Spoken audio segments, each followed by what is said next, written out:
Hello, it's Judith Hanson here with video 2 of our client journey set of 3 videos. And if you haven't watched the first one, well, I'm sure it's still available, so go back and check it out. So we've got to the point now where we've got to the end of the first session. We have our objectives set for the therapy that we're going to be doing together, and the client, in most cases, unless the information session goes on very long for good reasons, they will have experienced a hypnotherapy session. So they've decided that this is right for them and they're comfortable with being in hypnosis. So in each subsequent session, we're working on 2 things really. We're working together to deal with the current crisis, so to get them from a high state of anxiety by working on their thoughts and their feelings in a whole variety of ways. And if it's a phobia, then we start working on diminishing that phobia.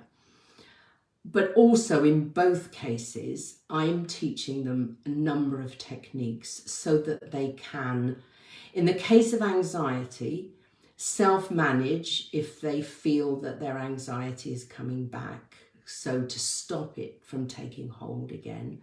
Because if you've had it once, you are more likely to get it again. You're probably naturally a worrier, and stuff happens to us in life. So I teach my clients techniques, and yes, there is homework to practice those techniques. So for instance, everybody, unless they absolutely refuse, and I've only had one client who did that, everybody learns self-hypnosis, and that is a learnable skill and needs to be practiced, but by goodness, it is well worth learning, so that if you do get to a point where you feel the anxiety creeping back, you can deal with it straight away.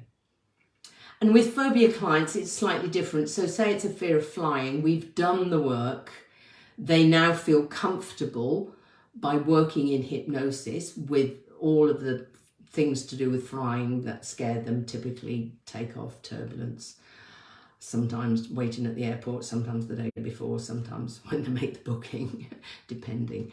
We've done all of that and they're very comfortable with all of those things, but there will be that little bit of doubt that when it actually comes to the time for them to step onto the aeroplane, it won't have worked. So again, those techniques are there so that the minute they start to feel a bit of doubt or anxiety, they can nip it in the bud and stop it.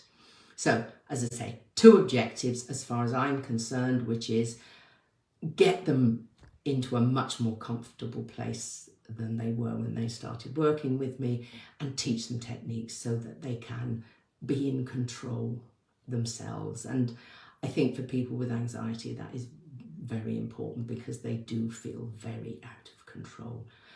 And as we go through, typically at the start of each session, I will ask them how they are, how their homework has gone, and we'll be checking progress towards that goal that they have defined. And as I say, the client will know when they have come to the end.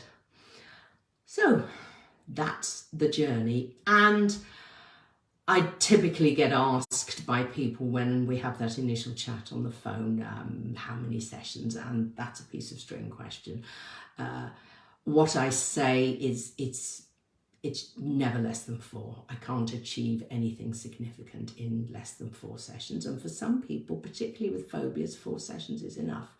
For people with long-term anxiety, particularly if there are some tough causes underlying their anxiety, it can take longer. But we are talking, I don't know, a couple of months or so. We're not talking months and months of therapy, and certainly not years of therapy. Hypnotherapy is a brief therapy and it does what it says on the tin. Okay then, so next video I'm going to talk about the end point and I look forward to seeing you once again in that video. I've enjoyed talking to you again today, and please take care of yourself until we meet again. Bye.